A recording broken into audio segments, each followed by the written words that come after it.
যে ওবায়দুল কাদের আজকে মরিছে না বাঁচে আছে, এই নিয়ে ফেসবুকে খুব ঝড় উঠতেছে। আর যাই হোক, আমরা কিন্তু রাস্তাঘাট ভালোবাসি, তোর এখন কথা ঠিক কিনা? যেটা হাসিনার ভালো বলাই লাগবে ভাই জান। এখন কিন্তু রাতের বেলা আমরা বক্তারা খুব বিপদে আছি। অনেক রাস্তা তেল তেলা হলেও কিন্তু আমরা যাবার পারতেছি না, চোর ডাকাতের ভয়ে। আমরা ভাঙ্গা রাস্তা নিরাপদ মনে করে বাড়িতে আসতেছি। এই হাসিনা যাওয়ার পর থেকে বুঝলেন এতই সন্ত্রাসী বেড়ে গেছে ভাইজান, রাস্তার মধ্যে যেটি সেটি চিনতে। এখন হয়তো বলবেন হুজুর আপনি হাসিনার তারিফ করতেছেন। আচ্ছা, আমাদের বগুড়া শহরের দিকে তাকালে মাঝে মধ্যে হাসিনার কথা মনে হয় না? তল দেও গাড়ি যায়, উপর দেও গাড়ি যায়, এটা করলো কে? কথা কর না কেন, এটা কে করলো? যে ওবায়দুল কাদের আজকে মরিছে না বাঁচে আছে, এই নিয়ে ফেসবুকে খুব ঝড় উঠতেছে। আর যাই হোক, আমরা কিন্তু রাস্তাঘাট ভালোবাসি, তোর এখন কথা ঠিক কিনা? যেটা হাসিনার ভালো বলাই লাগবে ভাই জান, বলাই লাগবে। কিন্তু হাসিনার সবচেয়ে যেটা খারাপ করছে সেটা হলো আলেম ওলামাদের সঙ্গে, ইসলামের সাথে, ইসলামী শিক্ষার সাথে গাদ্দারি করেছে। জোরে কোন কথা ঠিক কিনা? কথা বলেন। এক আল্লামা সাইদি হুজুরকে যদি হাসিনা ছাড়া দিত, বাংলার মুসলমান ওর উপর এত রাগ করতো না। কিন্তু জেলখানায় বন্দি রেখে তাকে আবার হাসপাতাল নিয়ে গিয়ে হত্যা করলো। এই যে ভারতের কথা মতো হাসিনা চলার কারণেই অধিকাংশ মানুষ হাসিনার এত ভালো কাজ দেখেও কিন্তু তারা তার উপর খেপে গেছে। কথা বলেন ঠিক? হ্যাঁ, আমি ভবিষ্যতে যারা বাংলাদেশের ক্ষমতার মসনদে বসবেন তাদেরকে বলতেছি, খবরদার এই ভারতের পক্ষ অবলম্বন করেন না। কারণ বাংলার মুসলমান আর যাই হোক, ভারতের দালালি তারা পছন্দ করে। জোরে কর না কেন করে? কেন করে না? যেই ভারত আমাদের 400 বছরের পুরাতন বাবরি মসজিদ ভাঙ্গা ওই জায়গায় রাম মন্দির তৈরি করলো। ভারতে মন্দির বানানোর বহু জায়গা আছে, কিন্তু কোনো জায়গায় ফাঁকা জায়গায় মন্দির না বানায়া মসজিদ ভাঙ্গা সে জায়গায় মন্দির বানানোর পর থেকে বাংলার মুসলমানের কলিজার মধ্যে ভারত হলো 1 নম্বর শত্রু। ধরে কোন ঠিক কিনা? একটু মনোযোগ দেবেন। বাংলার মুসলমান নামাজ যদি নাও পড়ে, তারপরেও তারা কিন্তু মসজিদকে ভালোবাসে। বাসে না ভাইজান? আমার এলাকার 2 বেনামাজি গন্ডগোল লাগে, বলতেছে বিশ্বাস যদি না করিস মসজিদ ছুঁয়া কোমরে চ। ওরা কিন্তু নামাজ পড়ে না। তা আমি কইলাম কে রে ভাই নামাজ পড়িস? কয় না। তো মসজিদ? কয় মসজিদ আল্লাহর ঘর হুজুর, আমরা বিশ্বাস করি। শোনেন, মুসলমানের নামাজ না পড়লো মসজিদকে তাদের জীবনের চাইতে বেশি ভালোবাসে। কথা কন ঠিক কিনা? এই জন্য ভারত বাবরি মসজিদ ভাঙ্গার পর থেকে আমাদের কলিজার মধ্যে একটা আগুন আছে না নাই? এই ভারতের পক্ষে যারা কথা বলবে বাংলার মুসলমান তাদেরকে সহ্য করবে না। কথা প্রসঙ্গে কথা আসলে বললে আপনাদের বললাম একটু খেয়াল করবেন। লোকটা বলতেছে হযরত ওমর যখন আল্লাহর কোরআন দিয়ে রাষ্ট্র চালায় তখন প্রত্যেকটা মানুষের জন্য দিনও যা রাতও তাই। তুমি জানো না, তুমি জানো না। কি ভাইজান কি না? শোনেন, আজান কি জন্য? নামাজের জন্য, ঠিক না? আজানের উত্তর দেওয়া মানে কি? সবাইকে দেওয়া লাগবে না, এখান থেকে যে কোনো একজন উত্তর দিলেই চলবে। আর আজান দেওয়া মানে আমাদেরকে নামাজের জন্য ডাকতেছে। ধরে কোন কথা ঠিক কিনা? এখন আমরা নামাজ পড়বো না? এ ভাই, এখানে যত মানুষ বসে আছেন আমরা কি এসে নামাজ পড়বো না? প্রতিদিন হয়তো যে টাইমে পড়তাম আজকে সেখান থেকে 8 ঘন্টা 1 ঘন্টা পরে যদি পড়ি অসুবিধা হবে?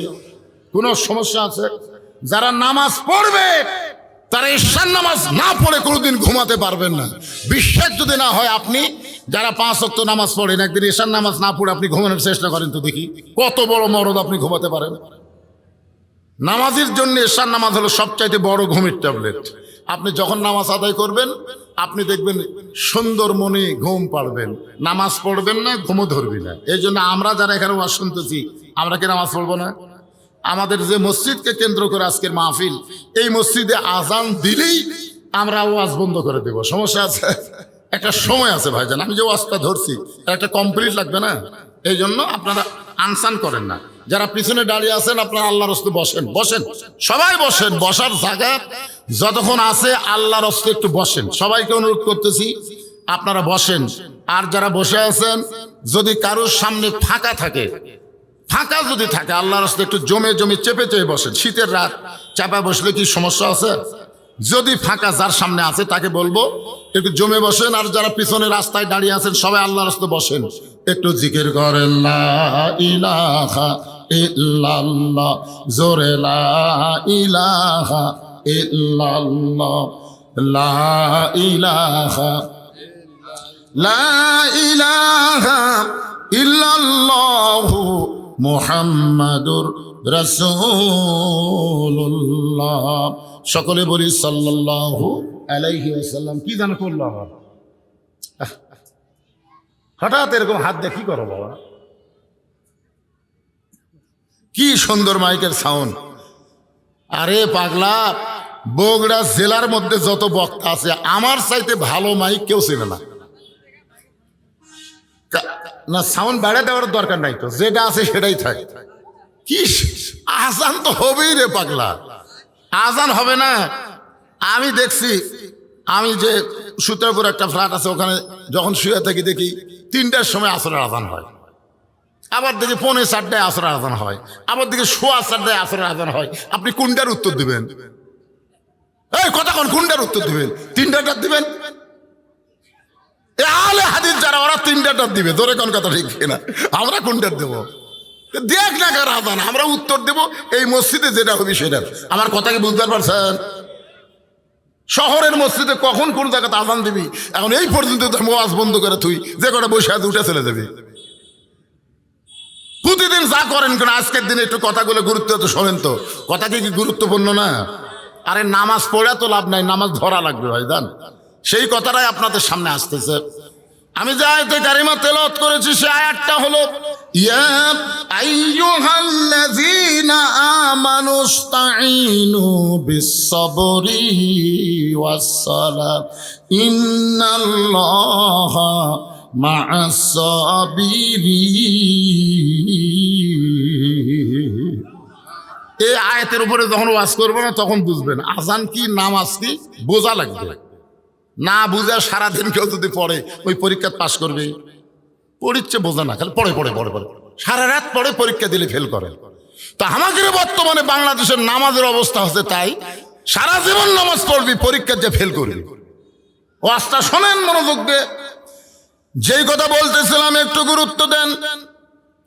লোকটা বলতেছে হযরত ওমর যখন আল্লাহর কোরআন দিয়ে রাষ্ট্র চালায় দিনও যা রাতও তাই, আমি আমার গর্ভবতী বউকে নিয়ে অমুক এলাকা থেকে রাতের বেলা নিরাপদ মনে করে অমুক এলাকায় যাচ্ছিলাম, কিন্তু এই জায়গায় আসার পরে আমার বউটার প্রসব বেদনা এত বেড়ে গেছে, আমার বউটাকে তাঁবুর মধ্যে রাইখা আমি অস্থির হয়ে বাইরে ঘুরতেছি, কারণ এখনো এত বড় বিপদ আমি পড়েছি। আমার বউটার প্রসব ব্যথা আমি লাঘব করবার পারতেছি না, আমার বউটা এত কান্না করতেছে, আমি এখন কি করব ভাই?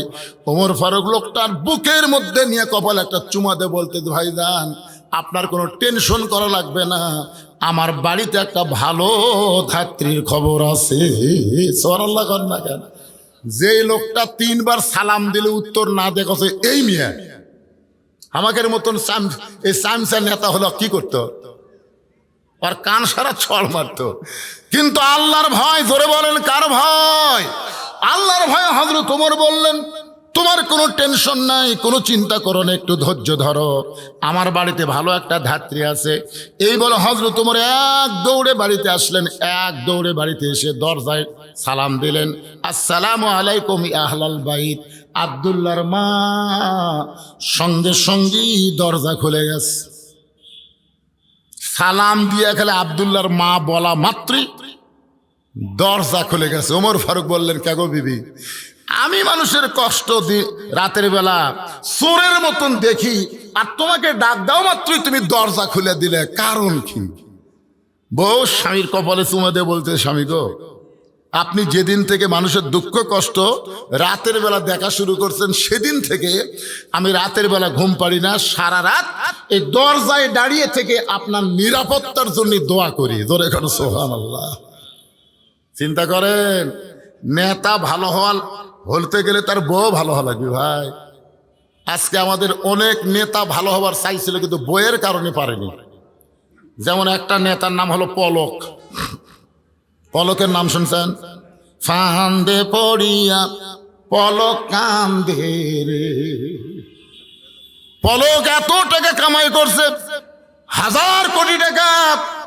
এখন পলকের বউ বেগম পাড়ায় মশা মারতিছে, আর পলক জেলখানার মধ্যে কষ্টে জীবন যাপন করতেছে। ধরে কোন কথা ঠিক কিনা?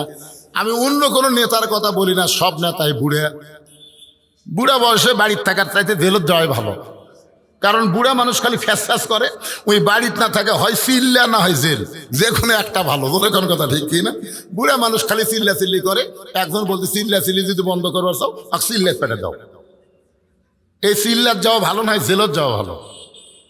কিন্তু পলক একটা যুবক মানুষ, এই পলকের বউ যদি আজকে ভালো হতো তাহলে পলককে এই বিপদের মধ্যে পড়া লাগতো না।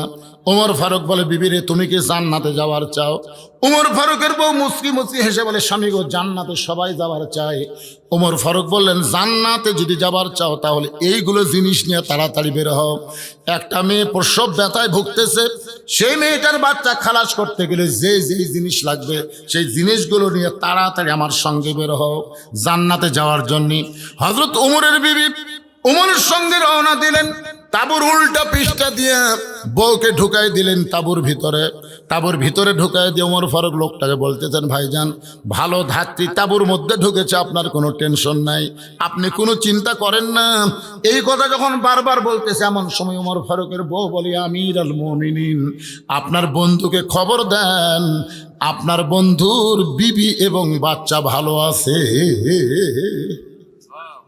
আপনার তো সুবহানাল্লাহ বলেন। উমর ফারুক তাকায় দেখো,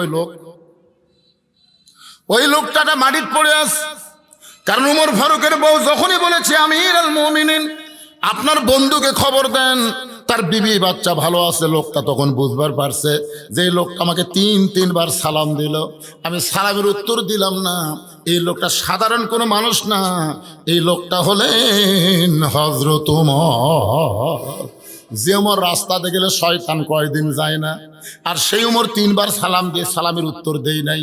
লোকটা মাটির পড়ে আছে। ওমর ফারুক এক টানে বুকের মধ্যে নিয়ে কপালে চুম্বন দিয়ে বললেন, ভাইজান, আমি আগের ওমর নাই, আমি দায়িত্ব পাওয়ার পরে পরিবর্তন হয়ে গেছি। কারণ দায়িত্ব যখন পাইছে, হাক্কা তুকাতিহি, যথাযথ ভয় কলিজার মধ্যে একটু মনোযোগ দিবেন। আব্দুল ইবনে ওমর বলতেছে, নবীর সাহাবীরা, তোমরা সবাই যখন ঘুমায় যাও, আমার বাবা তখন ঘুমায় না, গভীর রাত্রে আমার দরজা গিয়ে ডাকতেছে, আব্দুল্লাহ আব্দুল্লাহ বলে। আমি দরজা খুলে তাকাই দেখি বাবার হাতে একটা পাঞ্জাবি। আমি খুশি হয়ে বললাম, বাবা, বাইতুল মাল থেকে আমার একটা পাঞ্জাবি দিল, আপনি গভীর রাত্রে আর একটা দিবার আইছেন। বাইতুল মাল থেকে আমার একটা পাঞ্জাবি দিছে, আপনি গভীর রাত্রে আর একটা দিবার আইছেন। ওমর ফারুক বলে, আব্দুল্লাহ, এইটা তোমাকে দেওয়ার জন্য আসি নাই বাবা, এইটা আমার ভাগে পড়েছে। এখন বলো তো, এই ছোট পাঞ্জাবি গায়ে দিয়ে যদি আমি খুতবা দেই তাহলে দেখতে কেমন লাগবে? কারণ মুসল্লির জামা ছোট হলে কেউ কিছুই বলবে না, কিন্তু ইমামের জামার দিকে সবার নজর থাকে। ধরে কোন ঠিক কিনা? আপনারা বলেন তো, মুসল্লির দাড়ির দিকে কোনো মুসল্লির নজর আছে? কার দাড়ির দিকে? ইমামের দাড়ি যদি 1 মুষ্টির নিচে হয়, আমাকে ফতোয়া আছে, হুজুর, ইমামের দাড়ি যদি 1 মুষ্টির নিচে হয়, তার পাশে কি নামাজ হবে? আমি বললাম, এটা সালাউদ্দিন ভালো জানে। তখন আমার কয়, হুজুর, সালাউদ্দিন কেন? বলে, সালাউদ্দিন দাড়ি মোট চাষা এক ব্যক্তিকে জাতীয় ইমাম ঘোষণা করছে। ধরে কোন কথা ঠিক কিনা? জাতীয় ইমাম, জাতীয় নেতা কওয়া যাবে, কিন্তু জাতীয় ইমাম কওয়া যাবে না। আমি বললাম, ইমামের দাড়ি আপনি কিভাবে মাপলেন?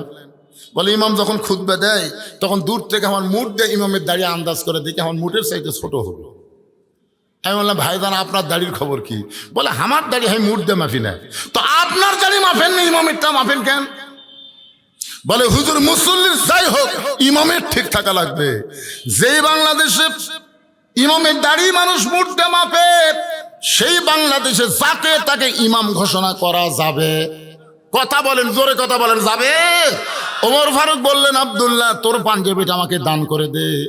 আব্দুল্লাহ বলে, গভীর রাত্রে আমার পাঞ্জাবি আমার বাবাকে দান করে দিলাম। আমার পাঞ্জাবি বাবার পাঞ্জাবি একত্র করে বাবা লম্বা জুব্বা বানায় খুতবা দেয়। এখন বলো বাবার খুতবা শোনা যায় কিনা যায়? সমস্ত সাহাবীরা চিল্লায় বলে আত্তাকুল্লাহ হাক্কা তুকাতিহি, আল্লাহর ভয় যখন যথাযথ দুনিয়াতে চালু হয়ে যাবে তখন মুসলমানেরা এমন ভালো মানুষকে নেতা হিসাবে দেখতে পাবে। লিল্লাহে তাকবীর। ওয়ালা তামুতুন্না ইল্লা ওয়া আনতুম মুসলিমুন। মুসলমান যদি মরতে চায়, যার তার আইন মানা যাবে না, আল্লাহর কোরআনের আইন মেনে চলতে হবে, তারপরে মুসলমান হয়ে মরা সহজ হবে। আর মুসলমান হয়ে কেউ যখন মৃত্যুবরণ করবে তাকে কবরের কোনো চিন্তা করা লাগবে না। আল্লাহ কোরআনে বলেন ইন্নাল্লাযীনা ক্বালু রাব্বুনাল্লাহু সুম্মা ইসতাকামু তাতানাজ্জালু আলাইহিমুল মালাইকা আল্লা তাখাফু ওয়া লা তাহজানু ওয়া আবশিরু বিল জান্নাতিল্লাতী কুনতুম তুআদুন।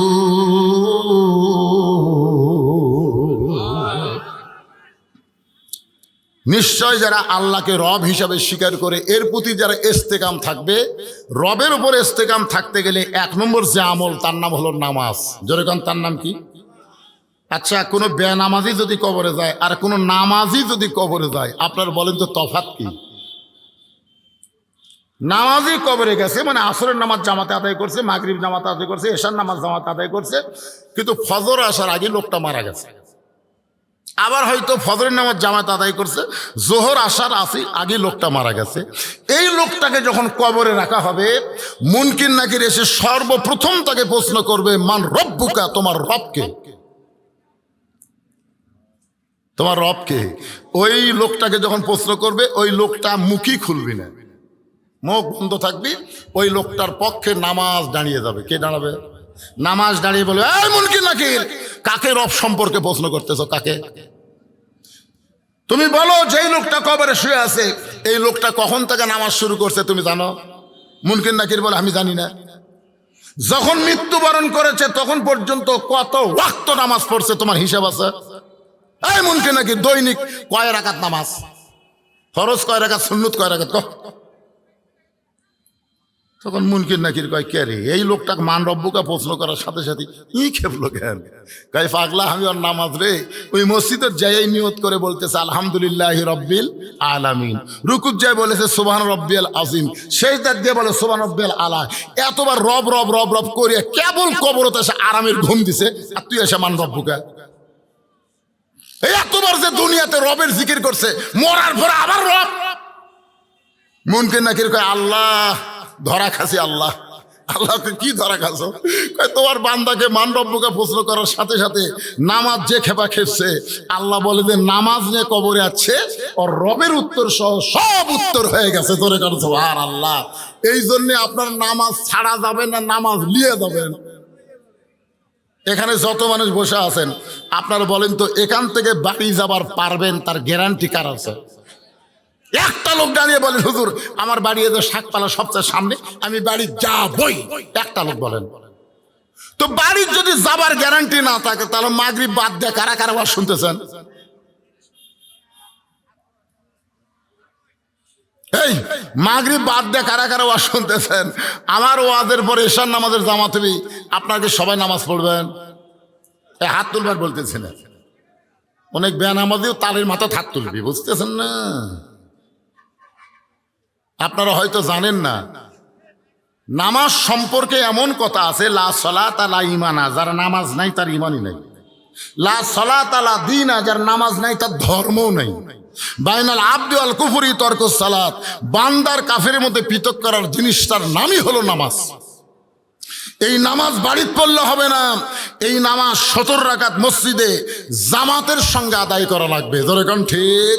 আর এই নামাজ সম্পর্কে আল্লাহ বলেছেন, যারা আমাকে বিশ্বাস স্থাপন করেছো, আস্তাঈনু বিস-সাবরি ওয়াস-সালাত ইন্নাল্লাহা মা'আস-সাবিরিন, যারা আমাকে বিশ্বাস স্থাপন করেছো, আমি আল্লাহর কাছে যদি তোমরা কিছু পাওয়ার চাও তাহলে ধৈর্য আর নামাজের মাধ্যমে চাও।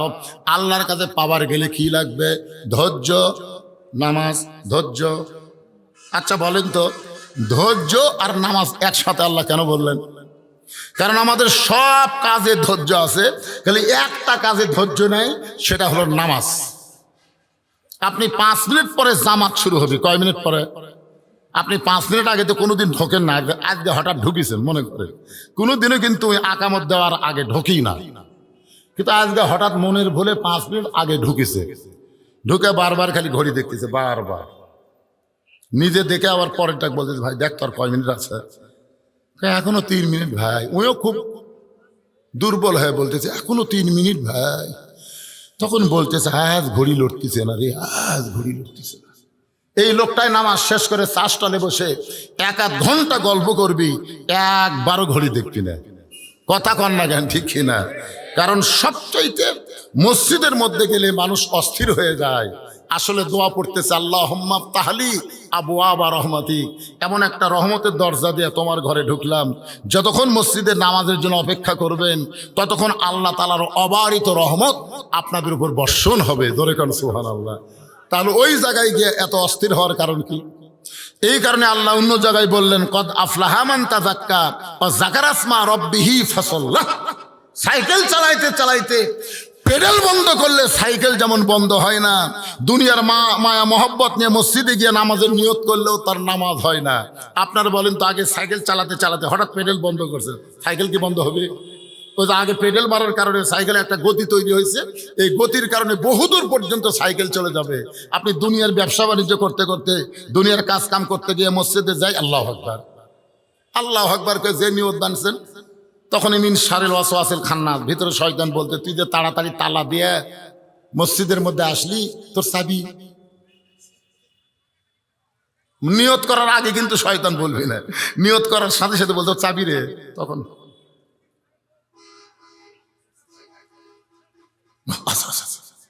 আপনার বলেন তোর নামাজ আছে?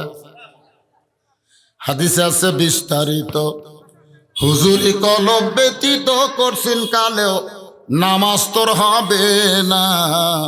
তবে কেন গাও জোয়ারি, মানুষকে দেখাও নামাজ পড়ি, ও তোমার সিদ্ধ বীজে সুফসল ফলে না। আজও কেন আল্লাহর নামাজ ধরতে পারলা না? আল্লাহ কয় নামাজের জোরে ফায়েশা কাজ যাবে দূরে, পাক কোরআনে রয়েছে ঘোষণা। এখন আকাম কুকাম নামাজ রোজা একসাথে বান্দিয়া বোঝা, জাহান্নামে দিয়া সরওয়ানা। আজও কেন আল্লাহর নামাজ ধরতে পারলা না? আমার এলাকার এক নামাজি মসজিদ থেকে বের হয়ে বলতেছে, আমাকে চিনিস? আমাকে চিনিস? মুখ সামলা কথা বলিস, খালি বগুড়ার থেকে ঘুরে আসাই তো সাইজ করবো। এখন নামাজ পড়ছি, কিছু বলবো না, খালি ঘুরে আসি। 5 মিনিট থেকে বগুড়ার যাবি, ঘুরে আসাই সাইজ করবি। কি ওই কাহালো পার হওয়ার পারেনি, কাহালো 4 মাথার ভুটভুটির সাথে বাজা গেছে, ঘুরে আসাই সাইজ করবি। ও সাইজ কে করছে? কথা কন না কেন, কে করছে? যাতে বলছে ঘুরে আসাই সাইজ করবো, ওই আবার 250 গ্রাম আঙ্গুর কিনক দেখতে গেছে, যায় দেখে শহীদ যে মেডিকেল কলেজে রোবটের মতন ব্যান্ডেজ করা থাকে। ওই আঙ্গুর বার করে মুকুট দিয়ে বলতেছে, ভাই ঘুরে যায় সাইজ করবার চালু, খবর কি ভাই? কই আমি নামাজ পড়ে রোজা করে মানুষ হবার পারলাম না রে। কারণ মনুষ্যত্ব আমার ভিতরে নাই। যে নামাজ মানুষকে মানুষ বানায়, যে নামাজ মানুষকে যাবতীয় বেহুদা খারাপি ফাইসা থেকে হেফাজত করে, আজকে আমরা সেই নামাজ আদায় করতে পারতেছি না। জোরে কোন কথা ঠিক কি না? দৌড়ে যায় আল্লাহু আকবার, দৌড়ে যায় আল্লাহু আকবার। অনেক লোক মসজিদের মধ্যে ঢুকতে পারে, কিন্তু নামাজের মধ্যে ঢুকতে পারে না। এত সোজা না ভাইজান। ওয়াসজুদ ওয়াক্তারিব, আল্লাহ কোরআনে বলেছেন সেজদা মানুষকে আল্লাহর নিকটে পৌঁছায় দেয়। রাসূল বলেছেন, আনতা আবুদুল্লাহ কান্নাকা তারাহু ফাইল্লাম তাকুন তারাহু ফাইন্নাহু ইয়ারাকা। যখন আল্লাহর বান্দা আল্লাহর ইবাদতের মধ্যে শামিল হয়, ওই বান্দাটা আল্লাহর সাথে দেখা করতে পারে, যদি নাও হয় আল্লাহ তাকে দেখতেছে, এই বিশ্বাস তার কলিজার মধ্যে চলে আসে। ধরে কন্যা সুবহানাল্লাহ। রাতটা কোন দিক দিয়ে গেল আমি বুঝবারই পারি না। তা আবু সুফিয়ান বলে, নেতা যেই কোরআন শুনতে সারা রাত চলে যায় বোঝা যায় না, সেই কোরআন ধরলে অসুবিধা কি? শুনলেই যদি এত মজা, তাহলে এটা ধরার দরকার আছে না নাই? এই জায়গায় বাংলাদেশের সমস্যা, এই জায়গাতে সমস্যা। কোরআনের ওয়াজ শুনবে কিন্তু কোরআন ধরবে না। কোরআন ধরা মানে কি? কোরআন অনুযায়ী নিজে চলার চেষ্টা করা, এরই নাম হলো কোরআন ধরা। তা আবু জেহেল বলতেছে এই কোরআনকে যদি আমরা ধরি তাহলে আমাদের ভুয়া নেতৃত্ব চলবি না। কি নেতৃত্ব? আজকে বাংলাদেশের যারা ভুয়া নেতৃত্ব দিবার চায়, বিসমিল্লাহির রহিম বলে শুরু করে মানুষের আইনের কথা বলে, মানুষের রাষ্ট্রের কথা বলে, মানুষের সংবিধানের কথা বলে, বিসমিল্লাহ যতই বলুক এরা আসলে ভুয়া নেতৃত্ব দিবে, আল্লাহর কোরআনের নেতৃত্ব দিবে না। জোরে কোন কথা ঠিক কিনা? কথা বলেন। তা আবু জেহেল কোরআন শুনবে ঠিকই কিন্তু কোরআন গ্রহণ করবে না। এখন আপনারা বলেন আমরা কি আবু জেহেলের মতন শুনবো? খালি শুনবই? সামিনা কথা না, আল্লাহ বলেছেন খালি শুনলে হবে না, এটাকে গ্রহণ করা লাগবে, এটাকে ধরা লাগবে।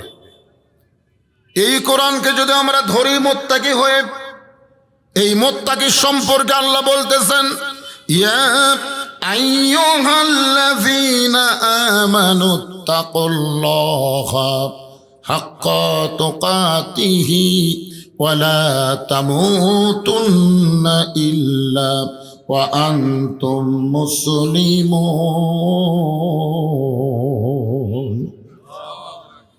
এই মুত্তাকির ব্যাখ্যা করতে গিয়ে আল্লাহ এখানে বলতেছেন যে হুদাল্লিল মুত্তাকিন, কোরআন থেকে হেদায়েত নিতে গেলে কি হওয়া লাগবে? মুত্তাকি হওয়া লাগবে। এই মুত্তাকির একটা ব্যাখ্যা হচ্ছে যারা আমাকে বিশ্বাস স্থাপন করেছে। আল্লাহ বলতেছেন যারা আমাকে বিশ্বাস স্থাপন করেছ তোমাদের এক নম্বর কাজ হচ্ছে আত্তাকুল্লাহ, ভয় করতে হবে। কাকে? তো আল্লাহকে আমরা বর্তমানে ভয় করতেছি ঠিকই, কিন্তু জাগা মতো করতেছি না। আল্লাহর ভয় কি মাঝে মাঝে না সব সময়? তো আপনি মসজিদের মধ্যে কার ভয়? কথা কয় না। তো বগুড়ার বড় মসজিদ বা বাইতুর রহমান মসজিদে আপনি যখন জোহরের নামাজ আদায় করবেন, জোহরের নামাজ, কোন নামাজ নিয়ত করেছেন আল্লাহর ভয়ে সোয়াবের আশায় সামনে কাতারে নামাজ পড়বো, কার ভয়ে? আল্লাহর ভয়ে সোয়াবের আশায় সামনে কাতারে নামাজ পড়লে সোয়াব কম না বেশি? কিন্তু দরজাত গিয়া আপনি পায়ের দিকে তাকায় দেখলেন ৩,০০০ টাকার জুতা। মসজিদের দরজাত গিয়ে আপনি পায়ের দিকে খেয়াল করে দেখেন আপনার জুতার দাম কত? ৩,০০০ টাকা। মনে করেন ৩,০০০ টাকার জুতা। এখন আপনি বলেন তো আল্লাহর ভয়ে জুতার দরজাত রেখে আপনি কি সামনে কাতারে বর্তমান পরিবেশে যাবার পারবেন? যে পরিবেশ বর্তমানে চলতেছে এই পরিবেশে আল্লাহর ভয়ে জুতার দরজাত থুইয়া এই মাইকের সাউন্ড এরকম খারাপ করে দিলা কেন? এতক্ষণ তো ভালোই আসছিল, বিসমিল্লাহ কয়ে হাত দিল। হ্যাঁ, সাউন্ড বাহিরে যদি কম হয় বাহিরে দাও, ভিতরে দিও না। ভিতরে তো যথেষ্ট সাউন্ড হচ্ছে। তোমাকে মিশিংয়ের ক্যাপাসিটি বাহিরে দাও, ভিতরে দিও না। ভিতরে খালি গম গম করতেছে, সেটা বুঝতে পারবে না। আসলে মুরগির তলে 12 ডিম দিছে, 10টার বাচ্চা হচ্ছে, 2টার বাচ্চা হয়নি। আপনারা বলেন তো এই 2টা ডিমের বাচ্চা না হওয়ার কারণ কি? কারণ হলো তাপ পাওয়া মানে বুকের নিচে থাকেনি, ডিমগুলা থাকা লাগবে মুরগির কারতলে, কিন্তু ওই 2টা ডিম খালি বাহিরে, বারবার খালি বাহিরে গেছে। তো বাহিরে ডিম থাকলে যেমন বাচ্চা হয় না, এই সামিয়ানার বাহিরে যতই চেষ্টা করেন সাউন্ড দিয়ে কাম হবে না। কারণ ওরা বাইরের লোক। ওরা কিসের লোক? ওরা বাহিরের লোক। ভিতরে আসা লাগবে। আল্লাহ ভিতরে আসার কথা বলেছেন পুরাপুরি ভাবে। উদখুলু ফিস-সিলমি কাফা। কাফা মানে কি? পুরাপুরি সামিয়ানার তলে আসা লাগবে, এই ভিতরে আসা লাগবে। খুব খেয়াল করেন, তাহলে আপনি এখন আল্লাহর ভয়ে মসজিদের দরজা জুতা থুয়ে আপনি সামনে কাতারে যাবার পারতেছেন না। তাহলে আপনি কার ভয় করতেছেন? কথা কয় না, চোরের ভয়। তাহলে বর্তমান পরিবেশে ভয় বেশি কার? আল্লাহর না চোরের? কারণ আগে জুতা হাতত নিলেন কার ভয়ে? তারপরে মসজিদে ঢুকলেন কার ভয়ে? তাহলে আগে চোরের ভয়, তারপরে আল্লাহর ভয়। এই ভয়ে যদি কিয়ামত পর্যন্ত হায়াত পান, একটা ওয়াক্ত নামাজ আপনার কবুল হবে না। শুধুমাত্র ভয় করা লাগবে কার? তা চোরের ভয় কেন? আমার এক বন্ধু বলতেছে, ভাই বগুড়া একটা জায়গা কিনলাম কিন্তু বাসা করবার পারতেছি না। তা আমি কইলাম, কেন ভাই, টাকা নাই? কই টাকাও আছে, তো করতেছেন না কেন? বলে চাঁদাবাজের ভয়। ধরে কারণ কিসের ভয়? বাসা করবার গেলেই ভিত থেকে শুরু করা লিন্টন পর্যন্ত খালি দেওয়াই লাগবে, এই ভয়ে আমি বাসা করতেছি না। আপনার বলেন, তুই আল্লাহর ভয় করতেছে না, না চাঁদাবাজের ভয়? তাহলে মসজিদে নামাজ পড়ে পারতেছেন না চোরের ভয়ে, জুতা নিয়ে বাইরে রাখতে পারতেছেন না, আবার বাসা বাড়ি করবার পারতেছেন না চাঁদাবাজের ভয়। এত ভয় বাংলাদেশে থাকবে না যদি আল্লাহর কোরআন দিয়ে বাংলাদেশ চলে। ধরে কোন কথা ঠিক কিনা? একটা ভয়ও থাকবে না। তাহলে পুরাপুরি আত্মাকুল্লাহ ডিগ্রি অর্জন করতে গেলে মানুষের তৈরি করা সমাজ দেওয়া হবে না, মানুষের তৈরি করা রাষ্ট্র দেওয়া হবে না, আল্লাহর কোরআনের রাষ্ট্র লাগবে। ধরে কোন কথা ঠিক? এরপর আল্লাহ বলতেছেন হাক্কা তুকাতিহি, ভয় করার মতন ভয় করা লাগবে, সবসময় ভয় করা লাগবে, করার মতন ভয়। এই ভয় করার মতন ভয় কেমনে হয় এইটা বোঝানোর জন্য বলতেছে, একটু মনোযোগ দেন। আমাদের বাংলাদেশের মতন, এই খেয়াল করেন, আমাদের বাংলাদেশের মতন ৯৬টা দেশ একত্র করলে যত বড় এরিয়া হবে তার চাইতে বেশি এরিয়ার একজন খলিফা ছিলেন হজরত উমর। ধরে কোন সুবহানাল্লাহ। আপনারা উমর ফারুকের জীবনী পড়ে দেখবেন, উমর ফারুক যতদিন সাহাবী ছিলেন ততদিন এত গরম ছিল যে রাস্তা দিয়ে উমর যাইতো, সেই রাস্তা দিয়ে শয়তান কয়দিন যাওয়ার পারত না। কিন্তু হজরত উমর যেদিন থেকে মদিনার খলিফা হলো সেই দিন থেকে হজরত উমর কিন্তু এত গরম ছিল না, উমরের মতো নরম মানুষ কেউ ছিল না। বলেন সুবহানাল্লাহ। তাহলে চিন্তা করে দেখেন, আল্লাহর কোরআন দিয়ে যখন কাউকে দায়িত্ব দেওয়া হয়, সে ক্ষমতা পাওয়ার আগে হয়তো গরম থাকতে পারে, কিন্তু আল্লাহ যখন ক্ষমতা দেয় তখন কি হয়? নরম হয় না গরম হয়? আর আমাদের বাংলাদেশে নরম কখন হয়? ক্ষমতা পাওয়ার আগে নরম। গরিবের বন্ধু, সমাজসেবক, জনদরদী নেতা গাড়ির থেকে নামা ফকিরক সালাম দেয়, আসসালামু আলাইকুম চাচা কেমন আছেন? ফকির চারিদিকে তাকায় দেয়, কে রে বাবা, কারে সালাম দিলে? আপনাকে দিলাম, আমি তো ভিক্ষা করে খাই। কয় ভোটের আগে চাচা আপনিও তো হামু তাই। আই নেতা রে, ভোটের আগে নেতা এত নরম হয়ে গেছে, সাধারণ মানুষের কাছে গিয়ে হাত ধরে ধরে মনে করতেছে নেতার চাইতে ভালো মানুষ কেউ নাই। যেই ক্ষমতা পায়া গেল, ক্ষমতার মালিককে হাই হাই নেতার সাইজ। কিন্তু আল্লাহর কোরআন দিয়ে যখন রাষ্ট্র চলবে, আগে থাকবে এমন রাস্তাতে গেলে শয়তান 40 দিন যায় না। সেই মানুষটা অর্ধ পৃথিবীর খলিফা হইয়া জুমার দিনে যখন খুতবা দেয়, এমন সময় একজন সাহাবী দাঁড়িয়ে বলতেছে, আমিরুল মুমিনিন, আপনার খুতবা আমরা শুনবো না। ওমর ফারুক চমকে গেল, কি জন্যে ভাইজান? আমার দোষটা কি? কোন দোষে আমার খুতবা শুনবা না? সাহাবী বলতেছে, আমাদেরকে খাটো পাঞ্জাবি দিয়া আপনি লম্বা জুব্বা পরে খুতবা দিচ্ছেন, আমাদেরকে খাটো পাঞ্জাবি দিয়ে আপনি লম্বা জুব্বা কোথায় পাইলেন? এটা যতক্ষণ না বলবেন ততক্ষণ আপনার খুতবা মানে বক্তব্য শুনব। আচ্ছা বলেন তো, মানুষের আইন দিয়ে যদি রাষ্ট্র চলতো, এরকম কথা বলার সাহস হতো? কে রে তুই রে? আরে উমর ফারুক কিছু বলার আগেই উমর ফারুকের চামচের আওয়াজ ধরে সেই সাইজ করতো। আমাকে নেতা কি করবে? যা করবে করবে, তুই ধরার খেয়ে। এটা হলো মানুষের আইন। আর আল্লাহর আইন যখন চালু হবে, মসজিদের মধ্যে কার আইন চলে? ইমাম যদি 4 রাকাত নামাজে 3 রাকাতে বসে, ইমাম যদি দাওরা পাস হয়, ডবল টাইটেল পাস হয়, কিন্তু অটো ভ্যান চালক চিন্তা করবে আসরের নামাজ তো 4 রাকাত, 2 বৈঠক, 2 রাকাত আর 4 রাকাত, ইমাম যে 3 রাকাতে বসলো, অটো ভ্যান চালক আল্লাহু আকবার বলছে, আল্লাহু আকবার, কি সাহস! ইমাম ভুল করছে, ভ্যান চালক লোকমা দিছে, ইমাম মনে মনে বলতেছে 41 সালের আগে আমি উঠবো না। এই মনে করে ইমাম যদি বসায় থাকে, স্বৈরাচারী হয়ে বসে থাকে, আপনার বলেন তো মসজিদের মুসল্লি ভ্যানালার পক্ষে যাবে না নেতার পক্ষে যাবে? কারণ ভ্যানালা যেটা বলছে এটাই ঠিক, ইমাম যেটা করতেছে এটা ব্যাঠিক। আল্লাহর ঘরের মধ্যে ঢুকে নবীর তরিকা মোতাবেক নামাজ পড়াবার পারলে তুই ইমাম, যদি পড়াবার না পারিস তোকে পরিবর্তন করে আর একটা নেতা বানাবো। কারণ মসজিদে কোনো মানুষের আইন চলে না, মসজিদে আইন চলে কার? আরো জোরে বলেন। আচ্ছা, আমাদের বাংলাদেশে মসজিদে আল্লাহর আইন চলে, সমাজে চলে না কেন? এ না চলার পিছনে কারণ কি আপনারা জানেন? কারণ হলো আওয়ামী লীগকে যদি জিজ্ঞাসা করেন মসজিদ কার ঘর, বলবে আল্লাহ। বিএনপিকে জিজ্ঞাসা করেন মসজিদ কার ঘর, কয় আল্লাহ। জামাত ইসলামকে জিজ্ঞাসা করেন মসজিদ কার ঘর, আল্লাহর। যে দলই করুক না কেন যদি মসজিদ ব্যাপারে বলেন কার, সবাই বলবে আল্লাহ।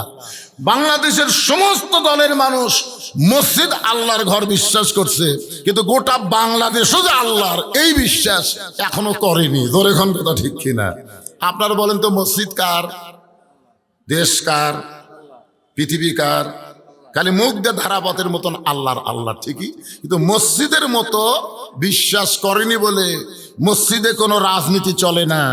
সব দলের মুসলমান এক কাতারে নামাজ পড়ে। ধরে কোন কথা ঠিক কিনা? কেন? আল্লাহর ঘরের মধ্যে দলাদলি চলবে না, আল্লাহর ঘরের মধ্যে আগে পাঠ চলবে না, কাতার সোজা করা লাগবে। তো আল্লাহর ঘরের মধ্যে বিশ্বাস করলেন, বাহিরে বিশ্বাস করতেছি না। কারণ একটা, আজকে আমরা বলবো তাবারাকাল্লাযী বিয়াদিহিল মুলক ওয়া হুয়া আলা কুল্লি শাইইন কদির। গোটা পৃথিবীর রাজত্ব, কর্তৃত্ব, মালিকানা একমাত্র কার হাতে? সমস্ত ক্ষমতার মালিক কে? না, আপনার খুব জোরে বললেন না। আমাদের 5 ফেরের 4 টালে গল্প হচ্ছে, বুঝলেন? যা আগে আওয়ামী লীগ ক্ষমতা ছিল, আগামীতে বিএনপি ক্ষমতাতে আসতেছে। আগে কে ছিল ক্ষমতা? আর আগামীতে বিএনপি আসতেছে। আমি এই কথা শুনে বললাম নাউজুবিল্লাহ, নাউজুবিল্লাহ, নাউজুবিল্লাহ। আমার এই নাউজুবিল্লাহ শুনে 3-4 জন বলছে যে হুজুর আপনি কি বিশ্বাস করেন না? আমি বললাম না, বিশ্বাস করেন না। কারণ আওয়ামী লীগও ক্ষমতা ছিল না, বিএনপিও ক্ষমতা আসবে না, সব সময় ক্ষমতায় থাকবে না আমার আল্লাহ। ধরে খান কথা ঠিক কিনা? আপনার বলেন তো, আওয়ামী লীগ ক্ষমতা ছিল, যদি আওয়ামী লীগ ক্ষমতা থাকে তাহলে 24 সালের 5ই আগস্ট খবর কি? কথা কয় না, কি খবর? তাহলে বিএনপিও ক্ষমতা আসতেছে না। আল্লাহ ইচ্ছা করলে কাউকে ক্ষমতা দেয় পরীক্ষা করার জন্য, লিয়াবলুয়াকুম আইয়ুকুম আহসানু আমালা। তোমাদেরকে পরীক্ষা করা হবে সুন্দর আমলের জন্য। ব্যবসায়িক হবে অপমান করে, ন্যাংটা করে ক্ষমতার থেকে নামায় দেওয়া হবে। জোরে কোন কথা ঠিক কিনা? তাহলে সবসময় যিনি ক্ষমতায় তিনি কে? ওয়া হুয়া আলা কুল্লি শাইইন কদির। প্রত্যেকটা বিষয়ের উপরে একমাত্র ক্ষমতা কার? এই কথা বলার সময় যারা জবান খুললেন না, সমস্ত বিষয়ের উপরে ক্ষমতা কার, এই কথাটাও আপনি জবান খুলে বললেন না। বিশ্বাস করেন, আপনি লেখা রাখেন মরার 2 দিন আগে আল্লাহ আপনার জবান বন্ধ করে দিবে। 2 দিন আগে থেকে আপনি কেন ও করবেন আর কথা মুখ দিয়ে বাড়াবেন না। কি জন্য?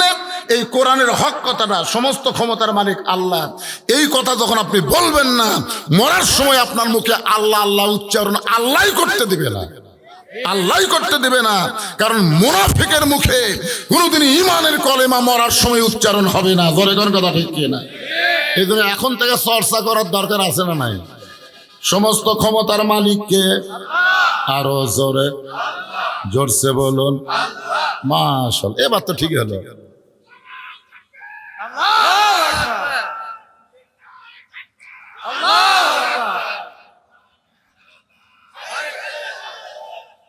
এই ঘরে ঘরে বাদ দেন তো, কি এক ঘরে ঘরে কয়ে কয়ে শেষ হয়ে গেছে। আশা করতেছি ইনশাআল্লাহ আল কোরআনের আলো, কোরআন হাদিস যেখানে, দুনিয়ার মুসলমান লিল্লাহে তাকবীর। হ্যাঁ, একটু মনোযোগ দিয়ে শুনবেন। তো এখন উমর ফারুকের চোখ দিয়ে পানি পড়তেছে কার ভয়ে? আরো জোরে, পাঞ্জাবি লম্বা। হায় হায়। হাক্কা তুকাতিহির ব্যাখ্যা করতে গিয়ে বলতেছে একটু মনোযোগ দেবেন। এমন সময় আব্দুল্লাহ ইবনে ওমর, ওমর ফারুকের সন্তান, যোগ্য সন্তান, 30 পারা কোরআনের হাফেজ।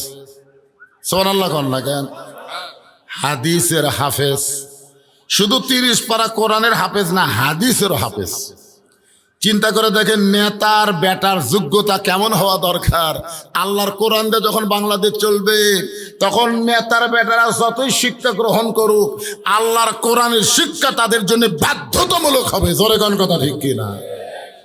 আল্লাহর কোরআন দিয়ে যখন বাংলাদেশ চলবে, তখন তিনি শিক্ষামন্ত্রী হবার পারবেন না। শিক্ষামন্ত্রী হতে গেলে আল্লাহর কোরআন নবীর হাদিসের জ্ঞান থাকা লাগবে। জোরে কোন কথা ঠিক কিনা? 95% মুসলমানের দেশে তখন ঘোষণা হবে, খায়রুকুম মান তাআল্লামাল কুরআনা ওয়া আল্লামাহ। ওই ব্যক্তি হলো পৃথিবীর সবচাইতে দামি সম্মানী, যে আল্লাহর কোরআন শিখেছে এবং অপরকে কোরআনের শিক্ষা দেয়।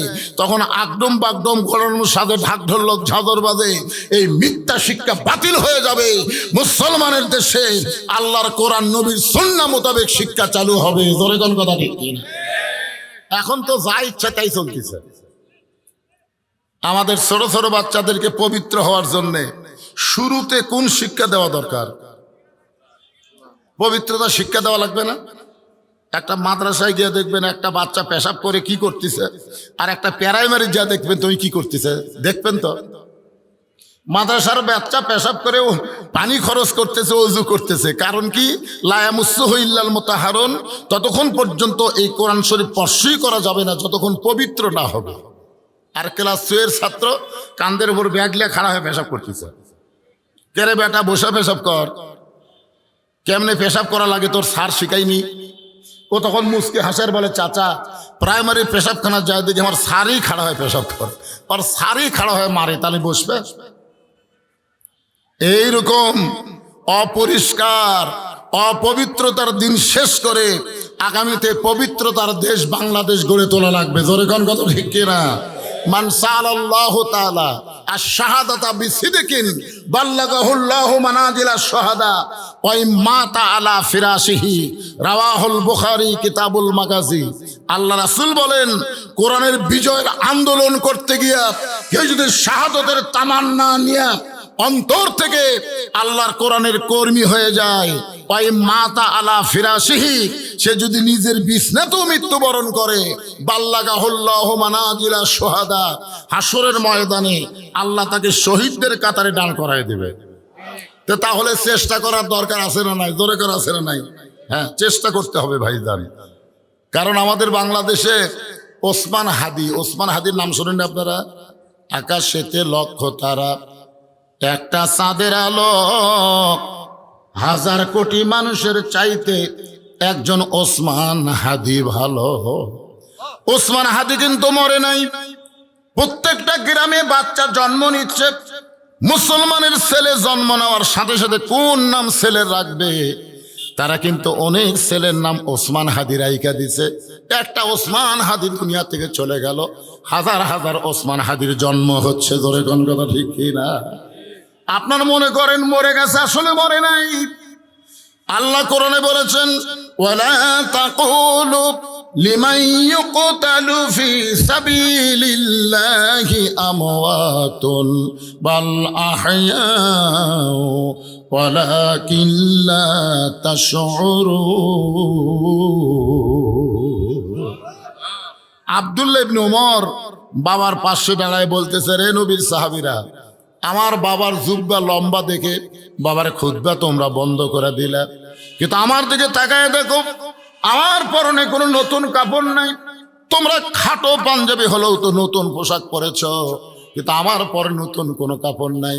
এমন সময় অর্থমন্ত্রী ওসমান গনি, ওমর ফারুক যখন মদিনার খলিফা ছিলেন, ওই সময় অর্থমন্ত্রী হলেন ওসমান গনি। সুবহানাল্লাহ খান না কেন? অর্থমন্ত্রী, জোরে কোন কি মন্ত্রী? ওমর ফারুক হচ্ছেন মদিনার খলিফা, ওই সময় অর্থমন্ত্রী ওসমান গনি, আর শিক্ষামন্ত্রী হলেন হযরত আলী। জোরে কোন সুবহানাল্লাহ। ও আজগবি একজনের মন্ত্রীর দায়িত্ব দিলে হবে না, তো বুঝে শোনা দেওয়া লাগবে। অর্থমন্ত্রী কেমন? অর্থমন্ত্রী তার চরিত্রটা কেমন, তার জীবনে পড়ে দেখেন। একদিন আল্লাহ রাসূল বললেন, ওসমান, আল্লাহ তোমাকে কত সম্পদ দিছে, তুমি কি তার হিসাব জানো?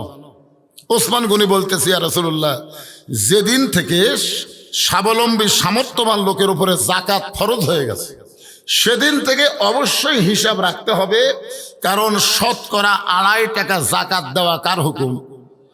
তাহলে আল্লাহ যাদের সম্পদ দিছে আপনারা বলেন তো হিসাবের দরকার আছে না নাই? খালি ভোটের সময় হিসাব দেওয়া, যারা প্রাপ্তি হচ্ছে তারা হিসাব দিচ্ছে আমার এত টাকা আয়। কি হিসাব তো সরকারকে দেওয়া লাগবে না, দেওয়া লাগবে কাকে? কথা বলেন কাকে? তাহলে আপনার সম্পদের হিসাবের দরকার আছে না নাই? আজকে অনেকে বলে হুজুর আমার কত টাকা আছে আমি নিজেই জানি না। তুই জাহান্নামী, তুই জাহান্নামী। কারণ যেই বেটা সম্পদের হিসাব জানে না সে ঠিক মতো জাকাত আদায় করে না। জোরে কোন কথা ঠিক কিনা? জাকাত আদায় করা নামাজের মতোই ফরজ। যেখানে নামাজের কথা আছে সেখানে জাকাতের কথা আছে না নাই? জোরে কোন আছে না নাই? তো ওসমান গনি বললেন অবশ্যই তো একটা হিসাব আছে। আল্লাহ রাসূল বললেন হিসাবটা দাও তো।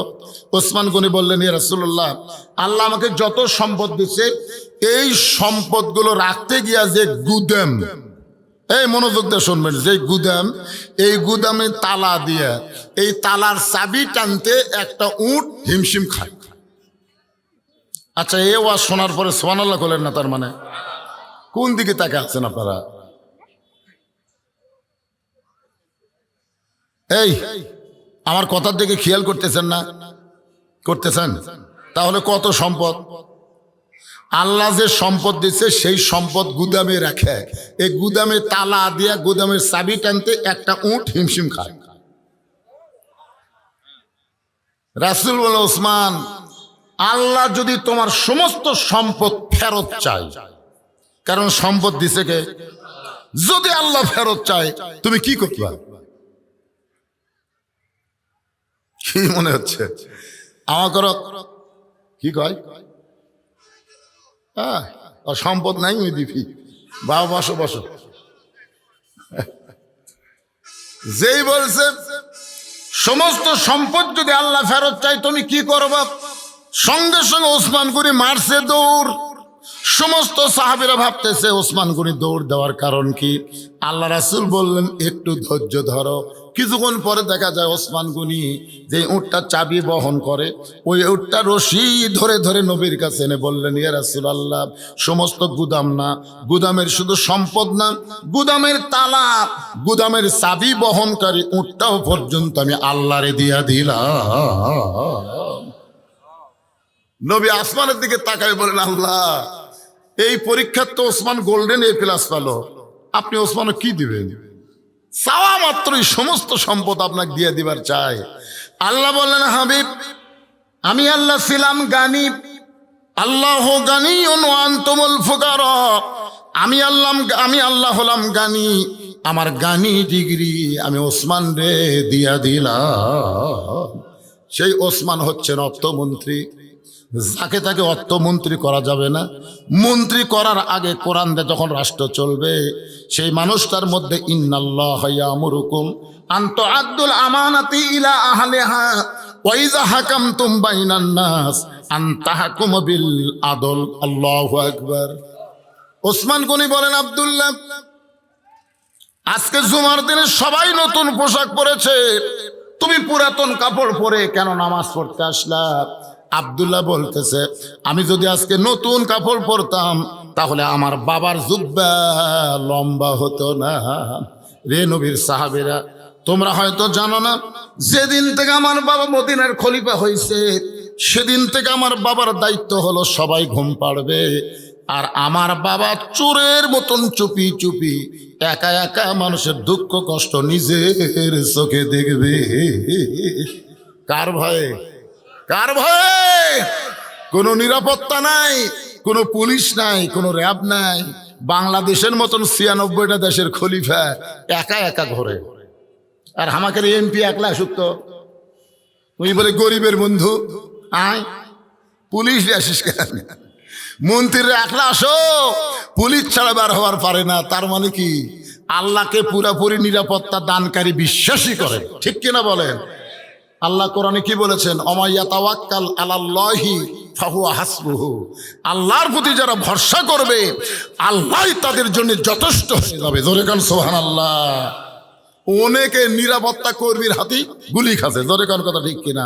আপনারা বলেন তো নমরুদক মারছে কে? মশা মারছে? নমরুদক মারছে কে? যাই মাথাত বেড়াচ্ছিল তাই মারছে। কোন কথা ঠিক কিনা? বেড়াতে বেড়াতে একসময় মনে হয় কি এক দায়িত্ব নিলাম রে, ই আরামে ঘুম পাড়ে আর আমি মশাক বেড়ানোর জন্য মাথাত বেড়ে ই তো ঘুম পাড়ে, মার বাড়ি। এমন বাড়ি মারছে মাথা ফাটা মশা বলতে তুইও বাঁচলো হবো বাঁচলো। আজকে যাদেরকে নিরাপত্তা মনে করতেছ এরা নিরাপত্তা না, যে কোনো সময় তোমার নিরাপত্তার বিঘ্ন ঘটায় দিবে। ধরে কোন কথা ঠিক কি না? নিরাপত্তা দেওয়ার মালিককে আরো জোরে জোরসে বলুন।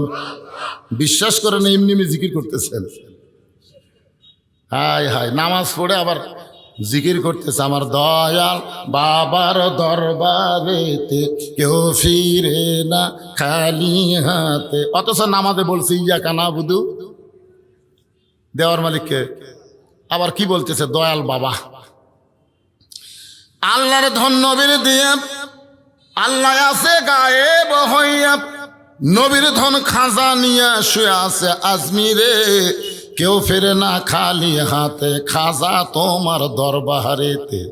আপনার ইমান থাকলো, কেউ ফেরে না খালি হাতে আল্লাহ তোমার দরবারেতে। একটু মনোযোগ দিয়ে শুনবেন।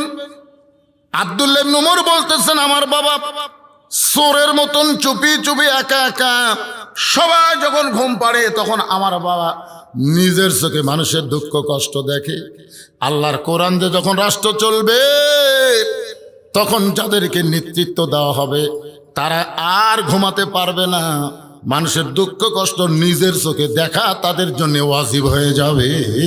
দরকার ঠিক কিনা? ওমর ফারুক দুঃখ কষ্ট দেখতেছেন, হঠাৎ হযরত ওমর দেখতে পাই তাঁবু টাঙ্গানো, তাঁবুর বাহিরে একটা পুরুষ মানুষ অস্থির হয়ে গেছে, একবার উত্তরে যায় একবার দক্ষিণে যায়।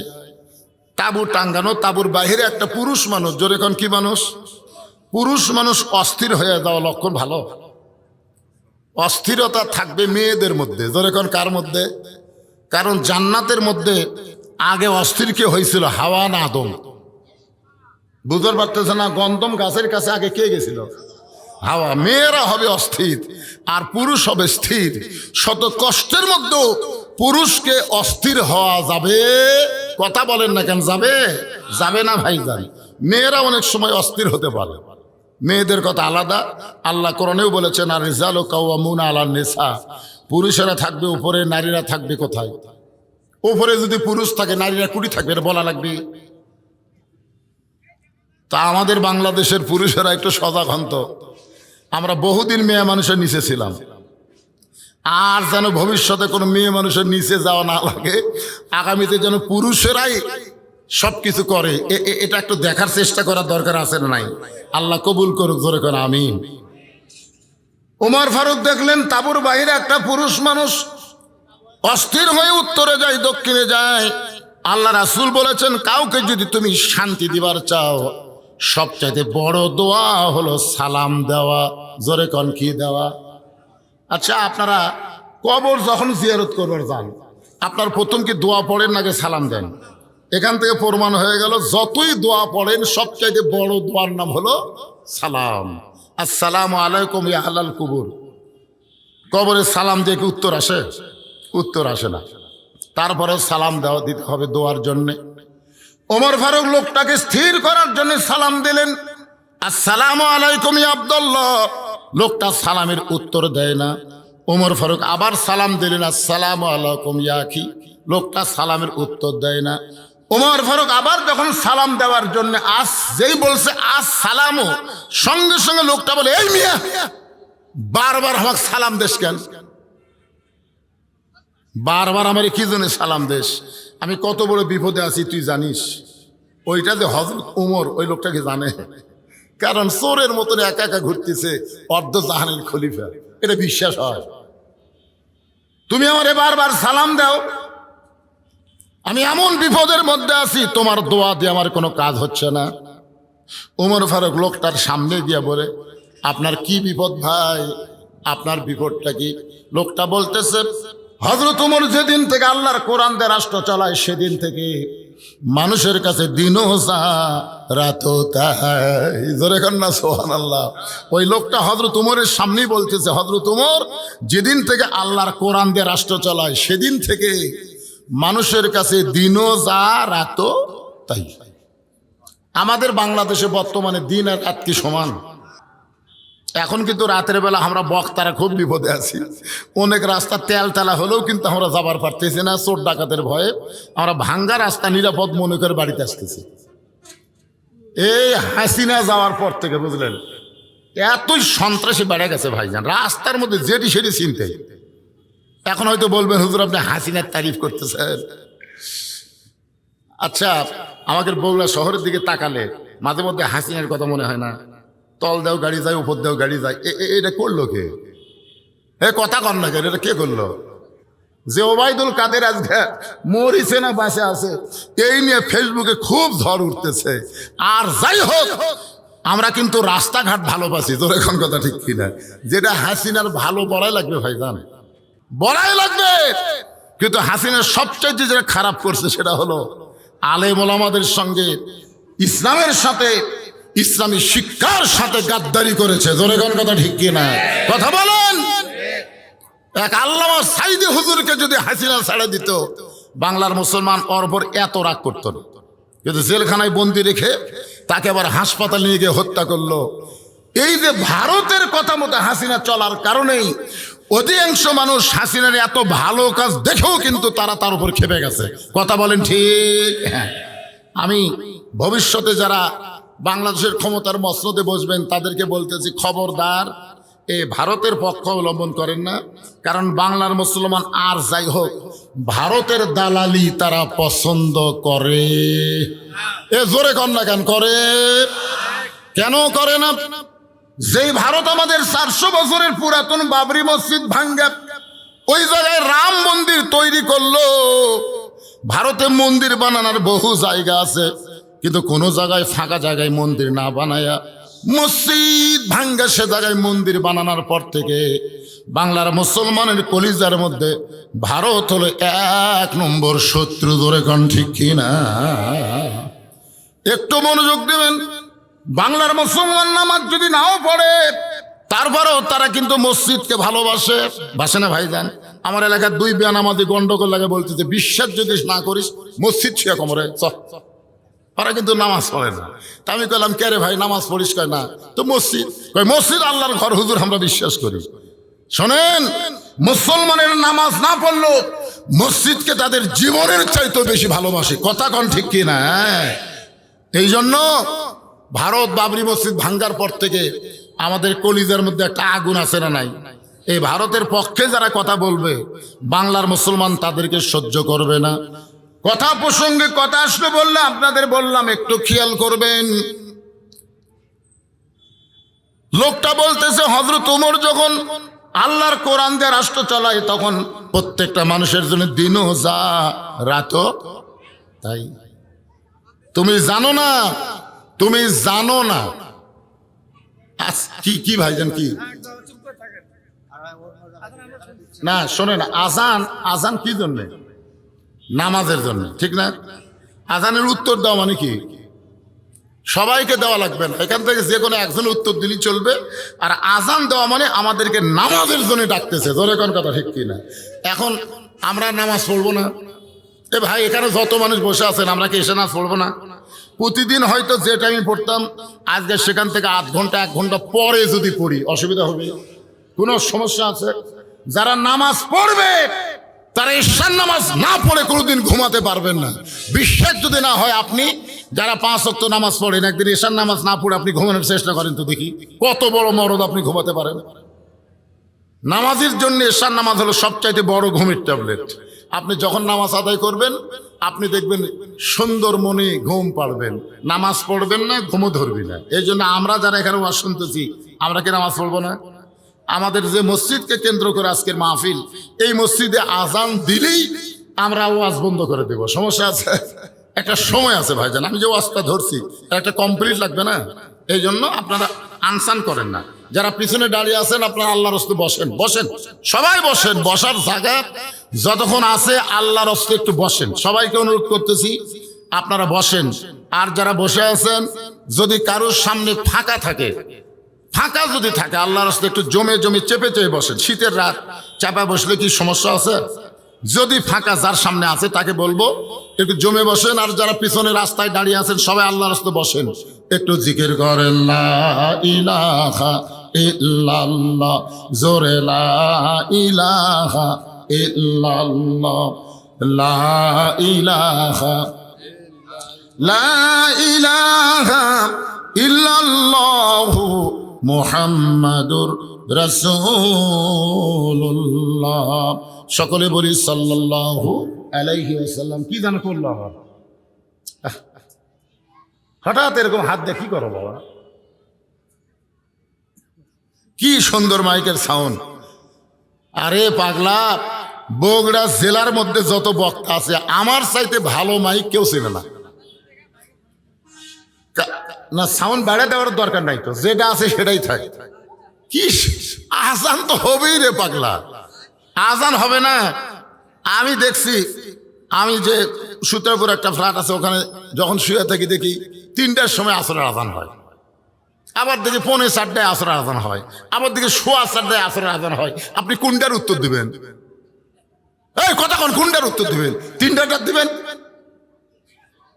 আলে হাদিস যারা ওরা 3টাটার দিবে, ধরে কোন কথা ঠিক না? আমরা কোনটার দেবো? দেখ না কার আজান, আমরা উত্তর দেব এই মসজিদে যেটা হবে সেটা। আমার কথাকে বুঝতে পারছেন? শহরের মসজিদে কখন কোন জায়গাতে আজান দিবি এখন এই পর্যন্ত ওয়াজ বন্ধ করে তুই যে কটা বসে আছে উঠে চলে যাবি। প্রতিদিন যা করেন কেন আজকের দিনে একটু কথাগুলো গুরুত্ব তো শোনেন তো, কথা কি গুরুত্বপূর্ণ না? আরে নামাজ পড়া তো লাভ নাই, নামাজ ধরা লাগবে ভাই জান। সেই কথাটাই আপনাদের সামনে আসতেছে। আমি যে আয়াতে কারিমা তেলাওয়াত করেছি সে আয়াতটা হলো ইয়া আইয়ুহাল্লাযীনা আমানুস্তাঈনু বিস-সাবরি ওয়াস-সালাত ইন্নাল্লাহা মা'আস-সাবিরিন। এই আয়াতের উপরে যখন ওয়াজ করবো না তখন বুঝবেন আজান কি নামাজ কি বোঝা লাগবে। না বুঝে সারাদিন কেউ যদি পড়ে ওই পরীক্ষা পাশ করবে? পড়িচ্ছে বোঝা না, খালি পড়ে পড়ে পড়ে পড়ে সারা রাত পড়ে পরীক্ষা দিলে ফেল করে। তা আমাদের বর্তমানে বাংলাদেশের নামাজের অবস্থা হচ্ছে তাই, সারা জীবন নামাজ পড়বি, পরীক্ষা যে ফেল করবি। ওয়াজটা শোনেন মনোযোগ দিয়ে। যেই কথা বলতেছিলাম একটু গুরুত্ব দেন। লোকটা বলতেছে হযরত ওমর যখন আল্লাহর কোরআন দিয়ে রাষ্ট্র চালায় দিনও যা রাতও তাই, আমি আমার গর্ভবতী বউকে নিয়ে অমুক এলাকা থেকে রাতের বেলা নিরাপদ মনে করে অমুক এলাকায় যাচ্ছিলাম, কিন্তু এই জায়গায় আসার পরে আমার বউটার প্রসব বেদনা এত বেড়ে গেছে, আমার বউটাকে তাঁবুর মধ্যে রাইখা আমি অস্থির হয়ে বাইরে ঘুরতেছি, কারণ এখনো এত বড় বিপদ আমি পড়েছি। আমার বউটার প্রসব ব্যথা আমি লাঘব করবার পারতেছি না, আমার বউটা এত কান্না করতেছে, আমি এখন কি করব ভাই? ওমর ফারুক লোকটার বুকের মধ্যে নিয়ে কপাল একটা চুমা দিয়ে বলতে, ভাইজান আপনার কোনো টেনশন করা লাগবে না, আমার বাড়িতে একটা ভালো ধাত্রীর খবর আছে। সুবহানাল্লাহ কর না কেন? যে লোকটা 3বার সালাম দিলে উত্তর না দেখছে এই মিয়া আমাদের মতন এই সামসা নেতা হলো কি করতো? আর কান সারা ছড় মারতো। কিন্তু আল্লাহর ভয়, জোরে বলেন কার ভয়?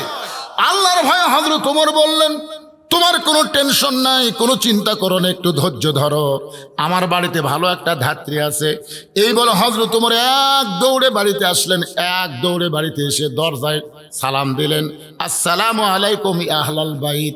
আব্দুল্লাহর মা সঙ্গে সঙ্গেই দরজা খুলে গেছে। সালাম দিয়ে খেলে আব্দুল্লাহর মা বলা মাত্রই দরজা খুলে গেছে। ওমর ফারুক বললেন, কেগো বিবি, আমি মানুষের কষ্ট রাতের বেলা চোরের মতন দেখি, আর তোমাকে ডাক দাও মাত্রই তুমি দরজা খুলে দিলে, কারণ কি? বউ স্বামীর কপালে চুমা দিয়ে বলতে, স্বামী গো, আপনি যেদিন থেকে মানুষের দুঃখ কষ্ট রাতের বেলা দেখা শুরু করছেন সেদিন থেকে আমি রাতের বেলা ঘুম পারি না, সারা রাত এই দরজায় দাঁড়িয়ে থেকে আপনার নিরাপত্তার জন্য দোয়া করি। জোরে করে সুবহানাল্লাহ। চিন্তা করেন, নেতা ভালো হতে গেলে তার বউ ভালো হওয়া লাগবে ভাই। আজকে আমাদের অনেক নেতা ভালো হওয়ার চাইছিল কিন্তু বইয়ের কারণে পারেনি। যেমন একটা নেতার নাম হলো পলক।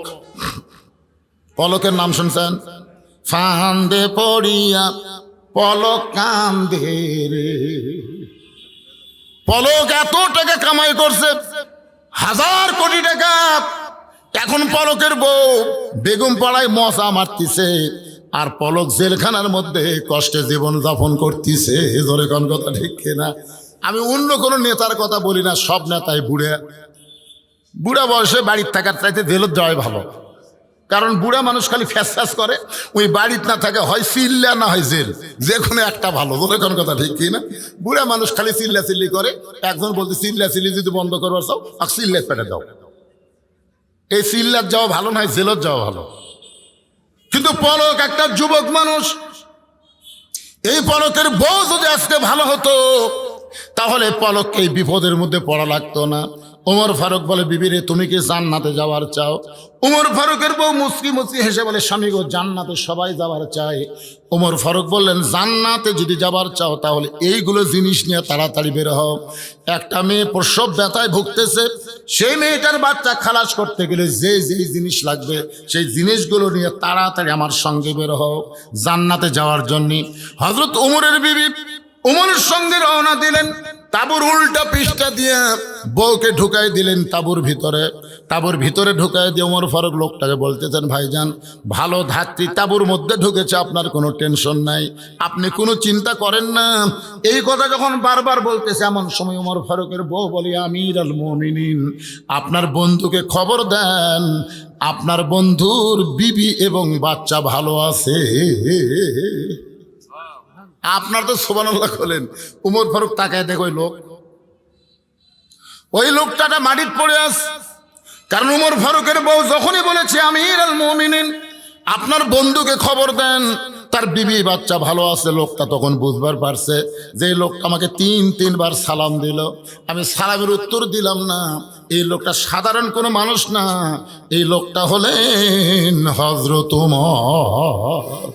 যে ওমর রাস্তাতে গেলে শয়তান কয়দিন যায় না, আর সেই ওমর 3বার সালাম দিয়ে সালামের উত্তর দেই নাই। লোকটা মাটির পড়ে আছে। ওমর ফারুক এক টানে বুকের মধ্যে নিয়ে কপালে চুম্বন দিয়ে বললেন, ভাইজান, আমি আগের ওমর নাই, আমি দায়িত্ব পাওয়ার পরে পরিবর্তন হয়ে গেছি। কারণ দায়িত্ব যখন পাইছে, হাক্কা তুকাতিহি, যথাযথ ভয় কলিজার মধ্যে একটু মনোযোগ দিবেন। আব্দুল ইবনে ওমর বলতেছে, নবীর সাহাবীরা, তোমরা সবাই যখন ঘুমায় যাও, আমার বাবা তখন ঘুমায় না। গভীর রাত্রে আমার দরজা গিয়ে ডাকতেছে, আব্দুল্লাহ আব্দুল্লাহ বলে। আমি দরজা খুলে তাকাই দেখি বাবার হাতে একটা পাঞ্জাবি।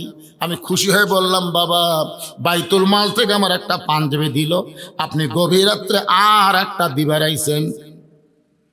বাইতুল মাল থেকে আমার একটা পাঞ্জাবি দিছে, আপনি গভীর রাত্রে আর একটা দিবার আইছেন। ওমর ফারুক বলে, আব্দুল্লাহ, এইটা তোমাকে দেওয়ার জন্য আসি নাই বাবা, এইটা আমার ভাগে পড়েছে। এখন বলো তো, এই ছোট পাঞ্জাবি গায়ে দিয়ে যদি আমি খুতবা দেই তাহলে দেখতে কেমন লাগবে? কারণ মুসল্লির জামা ছোট হলে কেউ কিছুই বলবে না, কিন্তু ইমামের জামার দিকে সবার নজর থাকে। ধরে কোন ঠিক কিনা? আপনারা বলেন তো, মুসল্লির দাড়ির দিকে কোনো মুসল্লির নজর আছে? কার দাড়ির দিকে? ইমামের দাড়ি যদি 1 মুষ্টির নিচে হয়, আমাকে ফতোয়া আছে, হুজুর, ইমামের দাড়ি যদি 1 মুষ্টির নিচে হয়, তার পাশে কি নামাজ হবে? আমি বললাম, এটা সালাউদ্দিন ভালো জানে। তখন আমার তো, হুজুর, সালাউদ্দিন কেন? বলে, সালাউদ্দিন দাড়ি মোট চাষা এক ব্যক্তিকে জাতীয় ইমাম ঘোষণা করছে। ধরে কোন কথা ঠিক কিনা? জাতীয় ইমাম, জাতীয় নেতা কওয়া যাবে, কিন্তু জাতীয় ইমাম কওয়া যাবে না। আমি বললাম, ইমামের দাড়ি আপনি কিভাবে মাপলেন? বলে, ইমাম যখন খুতবা দেয় তখন দূর থেকে আমার মুঠ দিয়ে ইমামের দাড়ি আন্দাজ করে দেখি আমার মুঠের চাইতে ছোট হলো। আমি বললাম, ভাইজান, আপনার দাড়ির খবর কি? বলে, আমার দাড়ি আমি মুঠ দিয়ে মাফি না। তো আপনার দাড়ি মাফেন না, ইমামেরটা মাফেন কেন? বলে, হুজুর, মুসল্লির যাই হোক, ইমামের ঠিক থাকা লাগবে। যেই বাংলাদেশে ইমামের দাড়ি মানুষ মুঠ দিয়ে মাপে, সেই বাংলাদেশে যাকে তাকে ইমাম ঘোষণা করা যাবে।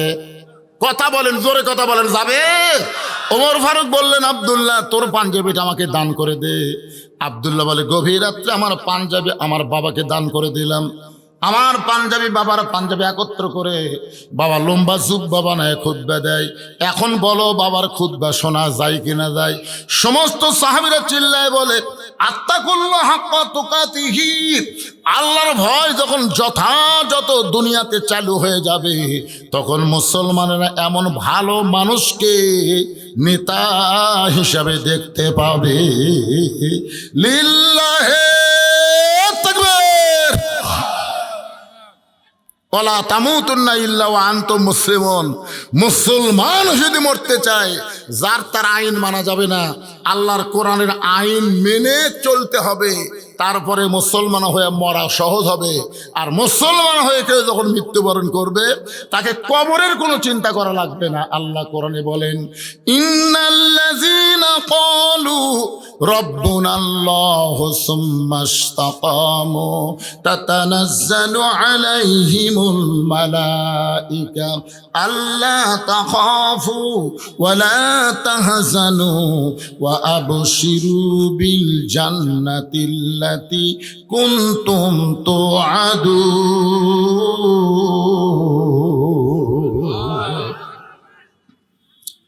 নিশ্চয় যারা আল্লাহকে রব হিসাবে স্বীকার করে, এর প্রতি যারা ইস্তেকাম থাকবে, রবের উপর ইস্তেকাম থাকতে গেলে 1 নম্বর যে আমল, তার নাম হলো নামাজ।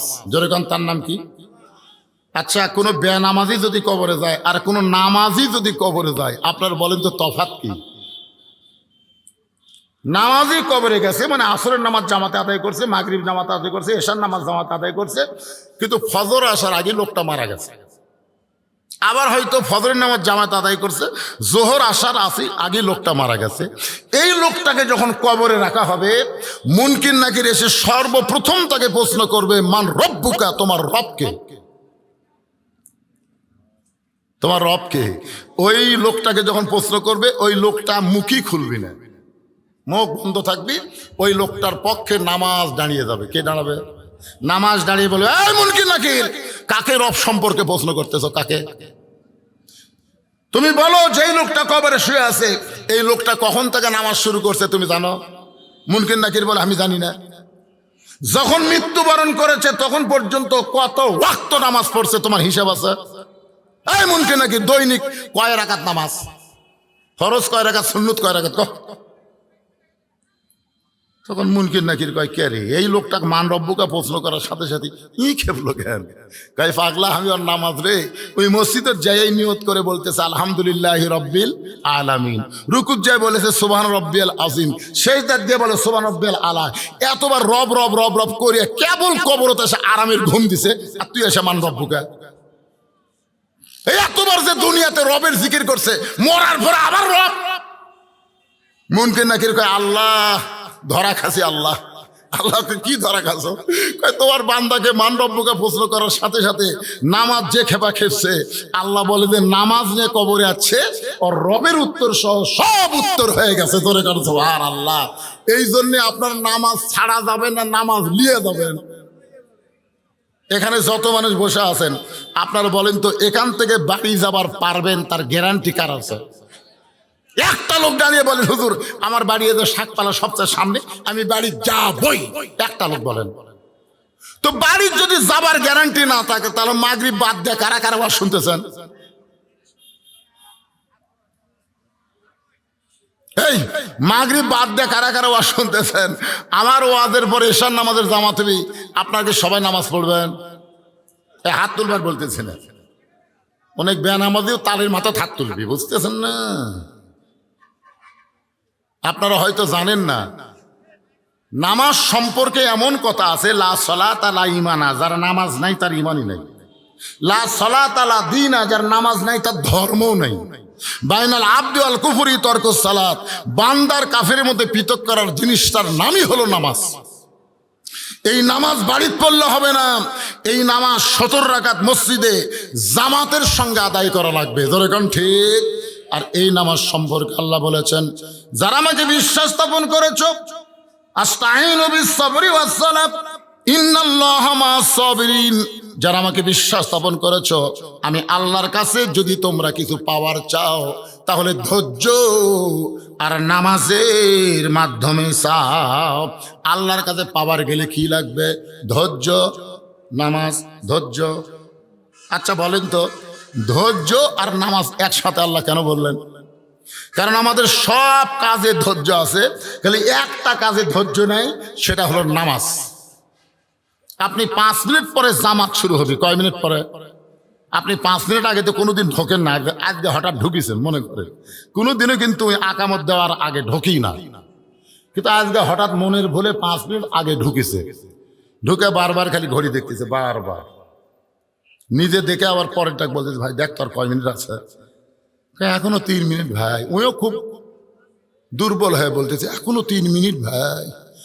তখন বলতেছে আজ ঘড়ি লড়তেছে না রে, আজ ঘড়ি লড়তেছে না। এই লোকটাই নামাজ শেষ করে চা স্টলে বসে 1 ঘন্টা গল্প করবি, একবারও ঘড়ি দেখবি না।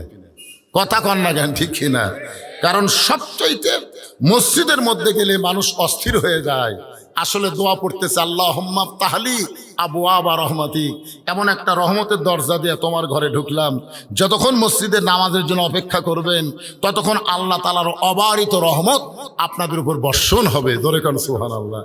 তাহলে ওই জায়গায় গিয়ে এত অস্থির হওয়ার কারণ কি? এই কারণে আল্লাহ অন্য জায়গায় বললেন, কদ আফলাহা মান তাযাক্কা ওয়া যাকারা ইসমা রাব্বিহি ফাসাল্লাহ। সাইকেল চালাইতে চালাইতে পেডেল বন্ধ করলে সাইকেল যেমন বন্ধ হয় না, দুনিয়ার মায়া মহব্বত নিয়ে মসজিদে গিয়ে নামাজের নিয়ত করলেও তার নামাজ হয় না। আপনারা বলেন তো, আগে সাইকেল চালাতে চালাতে হঠাৎ পেডেল বন্ধ করছে, সাইকেল কি বন্ধ হবে? ওই যে আগে পেডেল মারার কারণে সাইকেলে একটা গতি তৈরি হয়েছে, এই গতির কারণে বহুদূর পর্যন্ত সাইকেল চলে যাবে।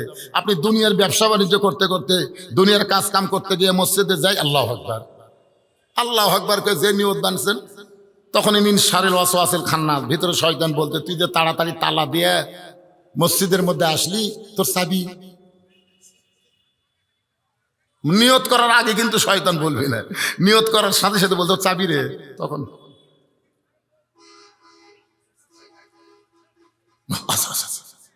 আপনার বলেন তোর নামাজ আছে? হাদিসে আছে বিস্তারিত, হুজুরি কলব ব্যতীত করছেন কালেও নামাজ তোর হবে না। তবে কেন গাও জোয়ারি, মানুষকে দেখাও নামাজ পড়ি, ও তোমার সিদ্ধ বীজে সুফসল ফলে না। আজও কেন আল্লাহর নামাজ ধরতে পারলা না? আল্লাহ কয় নামাজের জোরে ফায়েশা কাজ যাবে দূরে, পাক কোরআনে রয়েছে ঘোষণা। এখন আকাম কুকাম নামাজ রোজা একসাথে বান্দিয়া বোঝা, জাহান নামে দিয়া সরওয়ানা। আজও কেন আল্লাহর নামাজ ধরতে পারলা না? আমার এলাকার এক নামাজি মসজিদ থেকে বের হয়ে বলতেছে, আমাকে চিনিস? আমাকে চিনিস? মুখ সামলা কথা বলিস, খালি বগুড়ার থেকে ঘুরে আসাই তোকে সাইজ করবো। এখন নামাজ পড়ছি কিছু বলবো না, খালি ঘুরে আসি, 5 মিনিট থেকে বগুড়ার যাবি, ঘুরে আসাই ওকে সাইজ করবি। কি ওই কাহালু পার হওয়ার পারেনি, কাহালু 4 মাথার ভুটভুটির সাথে বাজা গেছে, ঘুরে আসাই সাইজ করবি। ওকে সাইজ কে করছে? কথা কন না কেন, কে করছে? যাকে বলছে ঘুরে আসাই সাইজ করবো, ওই আবার 250 গ্রাম আঙ্গুর কিনক দেখতে গেছে, যায় দেখে শহীদ যে মেডিকেল কলেজে রোবটের মতন ব্যান্ডেজ করা থাকে। ওই আঙ্গুর বার করে মুকুট দিয়ে বলতেছে, ভাই ঘুরে যায় সাইজ করবার চালু, খবর কি ভাই? কই আমি নামাজ পড়ে রোজা করে মানুষ হবার পারলাম না রে, কারণ মনুষ্যত্ব আমার ভিতরে নাই। যে নামাজ মানুষকে মানুষ বানায়, যে নামাজ মানুষকে যাবতীয় বেহুদা খারাপি পয়সা থেকে হেফাজত করে, আজকে আমরা সেই নামাজ আদায় করতে পারতেছি না। জোরে কোন কথা ঠিক কিনা? দৌড়ে যায় আল্লাহ আকবার, দৌড়ে যায় আল্লাহ আকবার। অনেক লোক মসজিদের মধ্যে ঢুকতে পারে কিন্তু নামাজের মধ্যে ঢুকতে পারে না। এত সোজা না ভাইজান। ওয়াসজুদ ওয়াক্তারিব, আল্লাহ কোরআনে বলেছেন সেজদা মানুষকে আল্লাহর নিকটে পৌঁছায় দেয়। রাসূল বলেছেন আনতা আবুদুল্লাহ কান্নাকা তারাহু ফাইল্লাম তাকুন তারাহু ফাইন্নাহু ইয়ারাকা। যখন আল্লাহর বান্দা আল্লাহর ইবাদতের মধ্যে শামিল হয়, ওই বান্দাটা আল্লাহর সাথে দেখা করতে পারে, যদি নাও হয় আল্লাহ তাকে দেখতেছে, এই বিশ্বাস তার কলিজার মধ্যে চলে আসে। ধরে কন্যা সুবহানাল্লাহ। আজকে সেই মসজিদকে কেন্দ্র করে মাহফিল। আমি সময় যতটুকু দিয়েছে মাগরিবের পরে অন্য আর একটা মাহফিল থাকার কারণে, আল্লাহর ঘর মসজিদকে ভালোবেসে, নামাজকে ভালোবেসে, এখন যদি আপনাদের কাছে মসজিদের উন্নয়ন কল্পে কিছু চাওয়া হয়, আপনি কি দিবেন? ওসমান গনির মতন মনে করেন তো সমস্ত সম্পদের মালিককে এখন যদি আপনার কাছে ব্যাগ যায়, মসজিদের দান বাক্স আপনাকে সামনে গেছে, বাক্স যায় না, আপনার পকেটে 500 টাকার নোট আছে, 200 টাকার নোট আছে, 100 টাকার নোট আছে, 10 টাকার নোট নাই, আপনি কি দান বাক্স টাকা দিবেন? 500 200 100 শয়তান বলবে দেশ না, কারণ 10 টাকা নেই। এমন ঠেলা মারছে 3 জন পার হয়ে গেছে। ওরা 3 জন বলতেছে আল্লাহ তোর হাতত বল দিছে রে, মানে ওরাও দিবে না। অথচ আল্লাহ রাসূল বলেছেন কেউ যদি মসজিদকে সুন্দর করার জন্য, নির্মাণ করার জন্য দেয়, আমি আল্লাহ সেটা নিয়ে তাকে জান্নাতে একটা ঘর বানা দিই। জোরে কোন সুবহানাল্লাহ। আমরা জান্নাতে যারা ঘর চাই, কারা চাই? আল্লাহকে একটু হাত দেখেন তো ভাই, যারা চান। এ কে কে হাত তোলেন? এরা কি দুনিয়াই মনে করছে শেষ নাকি? হাত তোলেন, টান টান করে তোলেন দিদি, হাত নামান। জান্নাতে যারা একটা ঘর চাই, আল্লাহর ঘর, মসজিদের জন্য রুমাল যাবে, ব্যাগ যাবে। কেউ যদি রুমাল ব্যাগে না চান, আমি গুনাহগারের হাতে 500 1000 যদি আল্লাহর হস্তে দেন, তাহলে এখানে দিতে পারো। ছোট্ট একটা মানুষ কি বুঝলো, 50 টাকা আমার হাতের মধ্যে দিয়ে দিল। আল্লাহ এই বাচ্চার দানকে, এই ব্যাগলা ঢোকো পিছন দিয়ে, ও যেখানে লোকজন দাঁড়িয়ে আছে ওই জায়গা তাকে যাওয়া লাগে। মাস কোন দিক দিয়ে যায় মুয়ান চেনে না রে। দেন, সবাই দেন, সবাই দেন, 10 20 50 100 যাই যা পারবেন, জীবনের শেষ দান মনে করে দিবেন ইনশাল্লাহ। এরশার নামাজের পরে আবার আলোচনা হবে। আমার আলোচনা শেষ হয়নি, লাভ দিয়ে ওঠেন না, আলোচনা সমাপ্তি করব, এখানেই নামাজ হবে। মাশাআল্লাহ। দেখেন, যেটা আপনার সিদ্ধান্ত নেবেন সেটাই হবে। আল্লাহ তোমার একজন পুরানো টাকা দিলে, এই এত পুরাতন টাকা দিলে, ভালো টাকা নাই।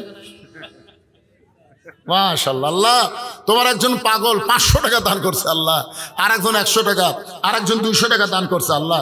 আল্লাহ দানকে কবুল করো আল্লাহ। আর একজন মাশাআল্লাহ, আল্লাহ তোমার পাগল, তোমার জান্নাতে একটা ঘর চাই, 500 টাকা দান করেছে আল্লাহ, দানকে কবুল করো আল্লাহ। একলাই কয়েকটি ব্যাগ লেখা হতে দেখেন, আর লোক নাই। আরো 2টা ছেলে দাঁড়াও তো, ভিতরে দাঁড়াও। আল্লাহ আর একজন 200 টাকা দান করছে, আল্লাহ তোমার ঘরের জন্য কবুল করেন। আর একজন 500 টাকা দান করছে, আল্লাহ আপনি কবুল করেন। আমার মা বোনদের কাছে বিশ্বস্ত লোক পাঠাবেন, আমার মায়েরা মসজিদকে ভালোবাসে, মসজিদের জন্য তারা দান করবে। দান করেন। বাপ মা যাদের কবরে গেছে, বাপ মার কথা মনে করে দান করেন। তো এই শীতের রাতে বাপ মা কবরে কেমনে আছে ভাই? কিছু দান করে বাপ মার কবরটা জান্নাতের বাগান বানাতে চাই। এজন্য আল্লাহর হস্তে দান করবেন, আল্লাহর হস্তে দান করবেন, অযথা ছোটাছুটি করবেন না। স্টেজের দিকে আসেন, যাই যা পারবেন খুশি হয়ে দান করবেন। যেটা দিবেন আর সদকাতু তারুদ্দুল বালা, দান সদকা করলে আল্লাহ বালা মুসিবতকে দূর করে দেয়। দেখেন পিছন থেকে, আমি বলছিলাম পিছন থেকে ব্যাগ নিয়ে যান। কিছু লোক তো এমন আছে যে দান করাকে জুলুম মনে করে। আল্লাহ কোরআনে বলেছেন, অমা তুনফিকু মিন শাইইন ফি সাবিলিল্লাহি ওয়াফা ইলাইকুম ওয়া আনতুম লা তুজলামুন। এটাকে তোমরা জুলুম মনে করো না। তোমরা যেটা দিবে, আমি আল্লাহ ফকির না রে, তোমরাই ফকির। তুমি আমাকে 10 দাও, ওয়াফা ইলাইকুম, আমি তোমাকে 100 ফিরিয়ে দিব। এ কথা কি আমার না আল্লাহর? তাহলে আপনারা আল্লাহ দিতে ভয় পান কেন? আল্লাহ কি নিবে? আল্লাহ ফেরত দিবে। আল্লাহ বলেছেন আমি তোমাদের দিকে ফিরাই দেব। আল্লাহর একজন বান্দা 100 টাকা দান করছে, আল্লাহ দানকে কবুল করেন। যারাই যে নিয়ত করে দান করতেছে, আল্লাহ সকলের নেক নিয়ত নেক আশাকে আল্লাহ আপনি কবুল করেন। আল্লাহুম্মা আমিন। ইয়া আইয়ুহাল্লাযীনা আমানু ইসতাঈনু বিস-সাবরি ওয়াস-সালাহ ইন্নাল্লাহা মা'আস-সাবিরিন। এশার নামাজের পরে আবার পুরা দস্তুর মাহফিল চলবে, এবং মাহফিল শেষে আপনাদের জন্য স্পেশাল বিরিয়ানির ব্যবস্থা আছে ইনশাআল্লাহ। খালি না, স্পেশাল বিরিয়ানির ব্যবস্থা আছে, গরুর গোশত দিয়ে। শেষ পর্যন্ত আপনারা থাকবেন। মাগরিবের পরে যে হারে আপনারা এসেছেন, তাতেই মাহফিল টইটুম্বর হয়ে গেছে। এরপরে তো মাহফিলের বেড়া খোলা লাগবে ইনশাআল্লাহ। তাই এই জন্য আপনারা সবাই আসবেন। আমার জামাই সহ আরও কিছু বক্তা আছে, তারা আলোচনা করবে। আমি সংক্ষিপ্ত একটা মোনাজাত করবো আপনাদের নিয়ে, একটু বসেন। আল্লাহুম্মা আমিন। আল্লাহুম্মা আনতাস সালাম ওয়া মিনকাস সালাম তাবারাকতা ইয়া যাল জালালি ওয়াল ইকরাম। আয় আল্লাহ, মাগরিবের নামাজের পর থেকে এই পর্যন্ত যতটুকু আলোচনা করলাম, আল্লাহ যদি কোনো ত্রুটি বিচ্যুতি হয়ে মাফ করে দাও। যা হাদিয়া মঞ্জুর করো সোনার মদিনায় কবুল করে নাও। যারা কষ্ট করে মেহনত করে তোমার মসজিদকে কেন্দ্র করে জান্নাতের বাগান লাগাইছে, আল্লাহ তাদের সকলকেই জান্নাতি মানুষ হিসেবে কবুল করে নাও। আজকের মাহফিলের সম্মানিত সভাপতি কবুল করো, আজকের মাহফিলের সহসভাপতি কবুল করো, আজকের মাহফিলের প্রধান অতিথি বিশেষ অতিথির আল্লাহ কবুল করো। আল্লাহ মসজিদ কমিটিকে কবুল করো, করো। যারা কষ্ট করে এত সুন্দর আয়োজন করেছে আল্লাহ তাদের সকলকে মাফ করো। আমার মা বোনদেরকে কবুল করো আল্লাহ। মেহেরবানি করে আমি অসুস্থ, আমার মতো অসুস্থ অবস্থায় যারা হাত তুলেছে সবাইকে সুস্থতার নিয়ামত দান করো। আমরা সেই দিন খুবই তৃপ্তি পাবো, শুধু কোরআন শুনবো না, যেদিন কোরআন মোতাবেক আমরা চলতে পারবো। আল্লাহ কোরআন মোতাবেক চলার একটা পরিবেশ আমাদের বাংলাদেশে দান করে দাও।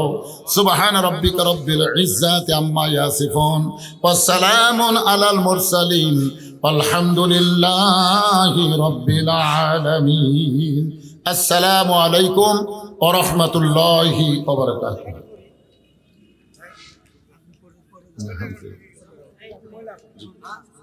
আছে আছে ব্যাগের সাথে বাইরে ফেলে নসিব লিখে দেন ওই নাইটটা দেন তো এটার মধ্যে পরিচিত হয় দাঁড়ান